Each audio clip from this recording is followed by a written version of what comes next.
the ministry has quite some programs that are available that are open.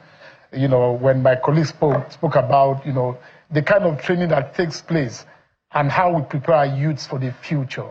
I think that, one of the things that some of us, didn't get exposed to because opportunities were not there when we're youths, like the present-day youths, is the fact that the boundless and limitless number of opportunities that are provided by the government of President Asiwaju Bola Ahmed Tinubu. Right from the ministry, in a bid, the ministry tries to achieve its mandate through a collaboration with these agencies and through the kinds of policies and kind of programs that it comes out with. Right from when people are, doing their youth service, the ministry has in place what it calls graduate, entrepreneurship fund, which it does this in league with the National Youth Service Corps, where there's about 2 billion or more that is available for youths who show promise and who show enterprise.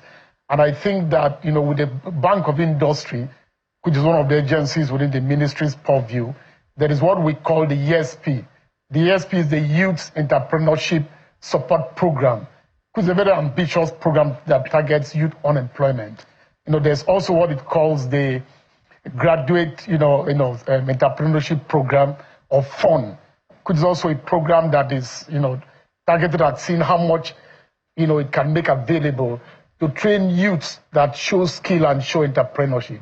The idea behind all of this is that we're no longer today interested in training youths just that are going to be merely interested in paid jobs, in government employment and all that.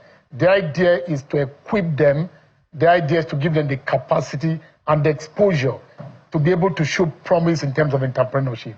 If we say, for example, that the MSME space in our country is about 80-something% plus in terms of how much it engages and employs people.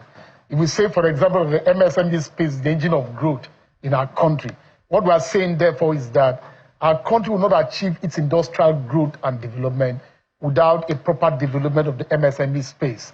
And therefore, there are a lot of programs that the ministry has in collaboration with these agencies that expose our youths to all of these. Again, talking about the Bank of Industry, we have what we call the IDAs. You talked about digitization, the investments in digital and creative, enterprises. It was about a 617 million, worth of program that the federal government launched in collaboration with the AFDB, with the Islamic Development Bank and all of that. And the target of this is to develop youth capacity, to increase, youth employability, and to see how we can prepare youths, that are creative and that are ICT buyers in terms of the skill set that they need to be able to achieve the promise that this country has.